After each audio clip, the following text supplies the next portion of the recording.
उबारो भैया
बिहारी लाल का है भैया।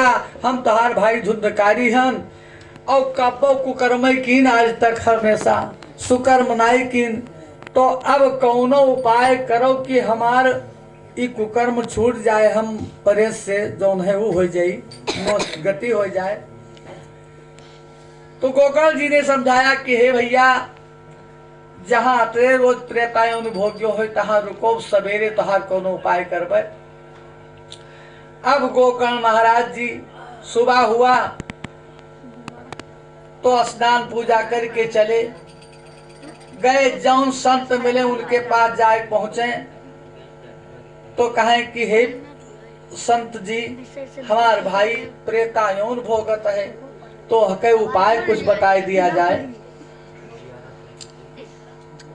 तो जौन जेके दिल में उपजे तो कोई कहे कि पूजा कर डारो, कोई कहे पाठ करो, कोई कहे जौन है भंडारा कर डारो, तर जाए। ऐसे सब बात कहे तो इनके मन में पड़ नहीं। कहीं पिंडदान, अरे कहीं पिंडदान हम गया इन्हें। तो एक संत ने कहा कि इनका उपाय आप सूर्य भगवान के पास जाएं, उनके आवाहन करो, सूर्य भगवान इनके मोक्ष गति के उपाय बताई हैं। तो गोकर्ण जी तुरंत तैयार हुए, सूर्य भगवान का आवाहन किया। सूर्य भगवान इनको दर्शन दिए, कहा हमारा भाई प्रेतायौन भोग रहा है, तो हे सूर्य देवता, कोई उपाय बताया जाए। तो सूर्य भगवान ने कहा कि अगर धुंधकारी को श्रीमद् भागवत महापुराण की कथा सुनाया जाए तो उससे उनका कल्याण हो सकता है। तो कहा महाराज, हम जानते नहीं हैं। तो कहा कि तुम हमारे रथ के आगे आगे चलो।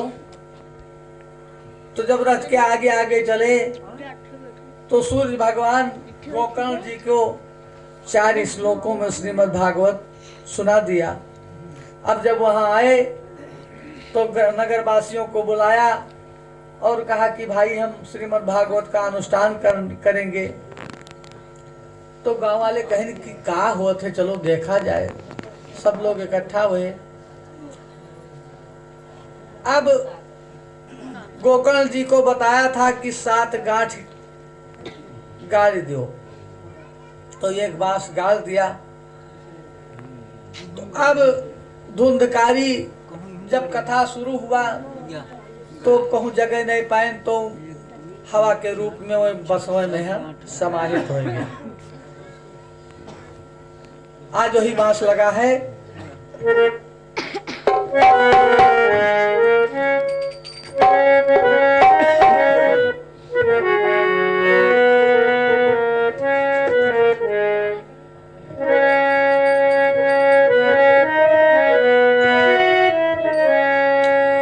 अरे बांस पे आसनी लगाई हो, बांस पे आसनी लगाई हो, मन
लाल की।